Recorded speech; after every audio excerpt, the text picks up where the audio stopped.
মুখ্যমন্ত্রী হিমন্ত বিশ্ব শর্মার নির্দেশ উপেক্ষা নিজের বাড়িতে বসে জিও ট্যাগ প্রক্রিয়া চালিয়ে যাচ্ছেন জীবিকা সখী। ধলছড়া জিপিতে প্রধানমন্ত্রী আবাস যোজনার জিও ট্যাগ থেকে বঞ্চিত প্রকৃত হিতাধিকারী। মুখ্যমন্ত্রী হিমন্ত বিশ্ব শর্মার নির্দেশকে উপেক্ষা করে আত্মসহায়ক দলের জীবিকা সখী স্বপ্নাধর দেব নিজের বাড়িতে বসে জিও ট্যাগ প্রক্রিয়া চালিয়ে যাচ্ছেন। নিয়ম অনুযায়ী সংশ্লিষ্ট আধিকারিকদের সুবিধাভোগীদের বাড়িতে গিয়ে জিও ট্যাগ করতে হয়, কিন্তু তা না করে বেআইনিভাবে নিজের বাড়িতে বসেই জীবিকা সখী এই কার্যক্রম চালাচ্ছেন। এর ফলে প্রকৃত হিতাধিকারীরা সরকারি সুবিধা থেকে বঞ্চিত হচ্ছেন এবং চরম হয়রানির শিকার হচ্ছেন দরিদ্র অসহায় পরিবারগুলো।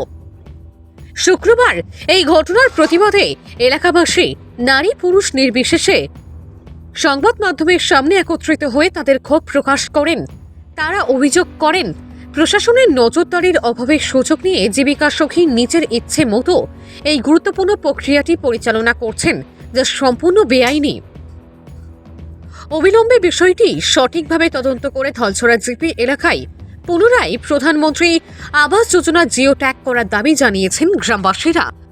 পাশাপাশি অভিযুক্ত জীবিকা সখী স্বপ্নাধর দেবকে অন্যত্র স্থানান্তরিত করার দাবি জানিয়ে শুক্রবার কালাইন ডেভেলপমেন্ট ব্লকের বিডিওর হাতে একটি স্মারকপত্র তুলে দেন তারা।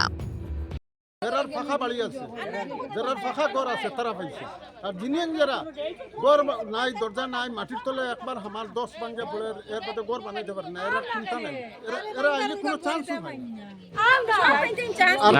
এখানে আজকে অত সব মানুষ এখানে জড়ো হয়েছেন কেতা লাগিয়া? আজকে এখানে অত সব মানুষ জড়ো হয়েছেন যে কইছেন যে একটা আজকে ওখানে হইব গাঁও কিছু মানুষ।